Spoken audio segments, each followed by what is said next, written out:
What's up, YouTube? This is James coming back at you with another informative video. I hope you guys are doing well out there on this beautiful Thursday. I'm doing well myself.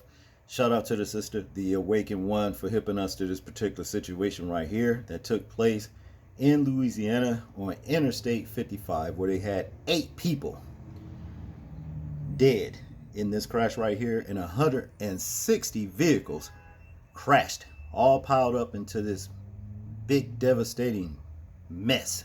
Okay, they claimed that it was due to dense fog, and I like to say this, just like when we're on our daily commutes, we should be mindful to just take it easy. You see what I mean? I'm telling you, I see so much crazy things when I'm out driving. People turning out in front of you, people sitting at the light, for at least sometimes 5 to 10, 15 seconds before they take off.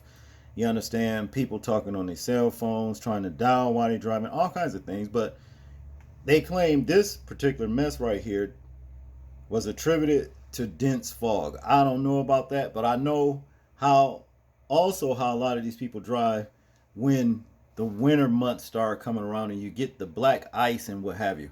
You understand? They do not slow down whatsoever. They will do 70 or 80 miles an hour on stretches of highway, with possible black ice and what have you. They do not care, And just like with this particular situation, more than likely, they were still doing 70 or 80 miles an hour in dense fog. And this is the reason, the result, as far as I'm concerned, But without further ado, let's check out this video and then we'll complete the commentary. Authorities in Louisiana working around the clock to clear a massive wreckage field following a deadly pileup on a busy stretch of highway just outside New Orleans. This is still a very fluid situation. Overnight, police confirming at least 7 people died and dozens more were injured after at least 158 vehicles were involved in the devastating crash during Monday's morning commute.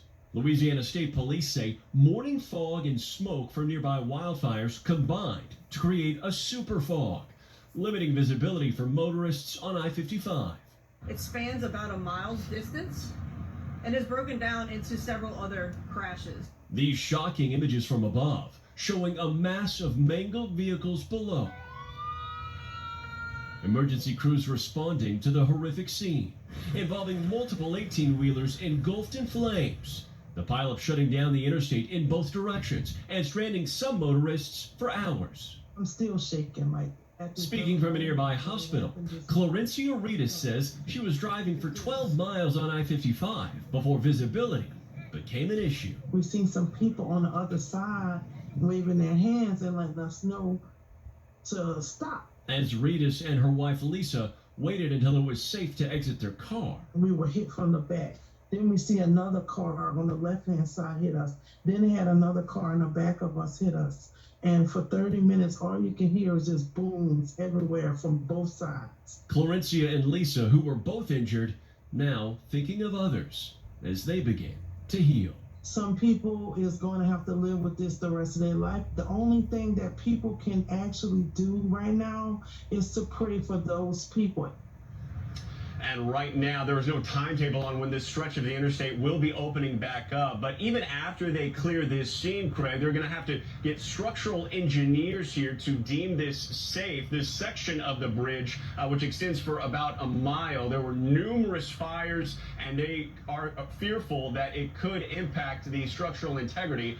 In the meantime, we have checked in with the National Weather Service of New Orleans. Another dense fog advisory has been issued, not near New Orleans, this time near Baton Rouge. And officials are encouraging any drivers to be incredibly safe. In some areas, because of that smoke mixing with the fog, visibility could be reduced to about 10 feet. Craig? All right, Morgan Chesky Force there in Los Angeles. More than 150 vehicles. Yeah. And they call it the super fog because of the smoke and also the fog. And Al, that brings us to you. How's it looking for today? Well, this is what happened yesterday. You can see there's the fire, the Bayou Sauvage fire, and that created that super fog. It finally started to dissipate a bit, but as Morgan mentioned, 2 million people under dense fog advisories from Baton Rouge on into New Orleans. We've got the severity of this fog. It's going to be enhanced by the smoke from the fires. 3-mile visibility in Baton Rouge right now, but only a mile in Slidell, Houma, 5 miles. As we mentioned, New Orleans, not so bad. Now we move to the north. We've got frost and some freeze warnings for 34 million people from Hartford, Connecticut, all the way down to Jacksonville. And we're going to be looking at some very chilly temperatures this morning. Albany, 39, 42, Hagerstown, Richmond, Virginia, 40 degrees. But we're going to bounce back big area of high pressure, strong Bermuda high, pumping up really warm winds. We are looking at temperatures anywhere from 5 to 15 degrees above average. In some places up to 20 degrees above average for Minneapolis, Omaha, Cincinnati, Cleveland, Boston as well. For today, possible record highs: Chicago 79, same in St. Louis, 84, Dallas, Cincinnati 78 degrees. Tomorrow that moves to the east. Syracuse, you're going to be 20 degrees above average. Paducah 79, Charlotte 76, and look at going into the weekend. Boston into the mid 70s, New York mid to upper 70s, and we may have our first rain-free weekend. Boom! Buffalo drops down a little bit to 62 on Saturday, low 80s in Washington. Wow, I'll tell you, these days it's just like living in the movie Final Destination.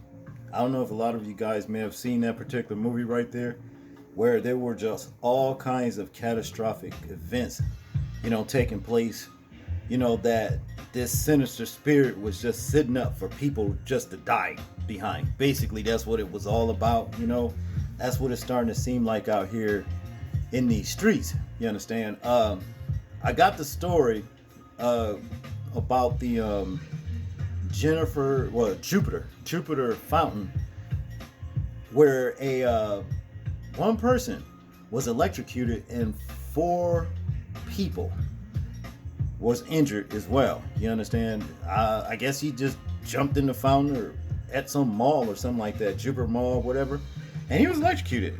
They don't know why it happened. You understand? From what I understand about it. Shout out to you too, Awaken One, for that particular story as well.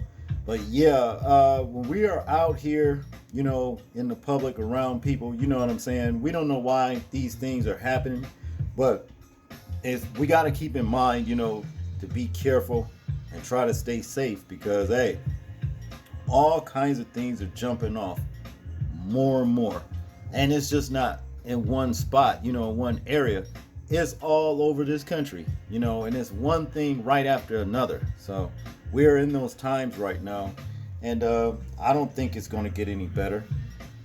So at the very least, what we need to do for our own selves, in our lives, is to repent and make sure that we are in good graces with the Most High, just in case, you understand, or what have you, because hey, look, this is no good right here. It's really not. It's a wonder that more lives wasn't lost in this catastrophic event that took place on that interstate. Because 160 vehicles, I mean, the story said 160, and the news clips, the guy said 150. So, but whatever, that was still a lot of people, but only 8 people succumbed to the situation. That's basically what it all boils down to. But yeah, you guys take care while you're out there and about.